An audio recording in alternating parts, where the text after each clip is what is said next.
Hello friends, Radhe Radhe. अब हम बीच बीच में स्टडी के अलावा हमारे मोटिवेशनल स्टोरी या मोरल स्टोरी भी लिया करेंगे बीच बीच में एक एक। ठीक है, आज मैं आपको एक छोटी सी बहुत अच्छी सी स्टोरी सुनाती हूँ। एक बार एक छोटा सा बच्चा था। उसकी मम्मी उसे बचपन में ही छोड़ के चली गई, यानी एक्सपायर हो गई। ठीक है, उस छोटे से बच्चे के पापा ने दूसरी शादी की।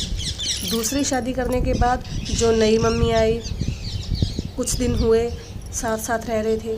कुछ दिन बाद जब पिता और पुत्र आपस में खेल रहे थे, साथ साथ खेलते खेलते पापा को याद आया कि क्यों ना मैं अपने बच्चे से बात करूं, उससे कुछ पूछूं।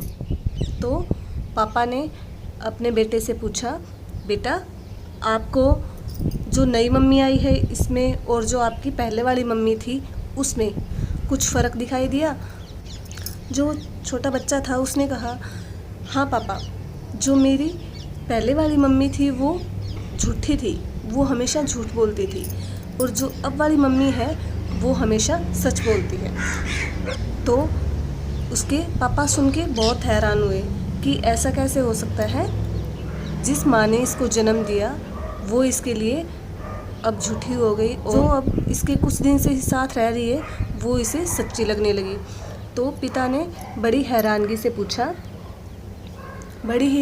से पूछा कि बेटा ऐसे कैसे कि वो आपको वो मम्मी झूठी लगी और ये आपको सच्ची लगी? तो बेटे ने बड़ी ही मासूमियत से कहा, पापा जब मैं पहले वाली मम्मी थी ना, तो मैं पहले खेलने चला जाता था, और जब मैं जाता था तो मेरी मम्मी मुझे बहुत डांटती थी, और वो मुझे हमेशा ये कहती थी तू घर आना, तेरी टांगे तोड़ दूंगी, तुझे अंदर नहीं आने दूंगी, तुझे खाना नहीं दूंगी। और फिर मैं बहुत देर बाद जब नहीं आता था तो मेरी माँ मुझे ढूंढ के और वहाँ से लेके आती थी, और बहुत ही प्यार से अपनी गोद में बिठा के और फिर मुझे खाना भी खिलाती थी।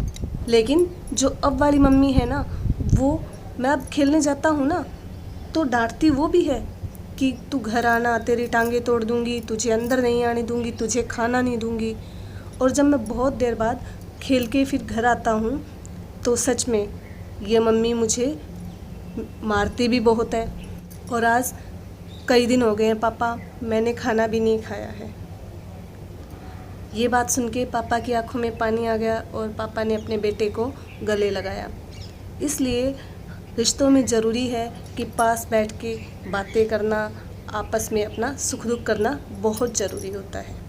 तो प्लीज़ मुझे कमेंट बॉक्स में ज़रूर बताएं कि आपको ये स्टोरी कैसी लगी, और आगे भी आप ऐसी स्टोरियाँ बीच बीच में सुनना पसंद करते हो या नहीं करते। अगर आपको ये वीडियो अच्छी लगी तो प्लीज़ मेरे चैनल को सब्सक्राइब करें और मेरी वीडियो को ज़्यादा से ज़्यादा लाइक, शेयर और कमेंट्स करें। Thanks for watching.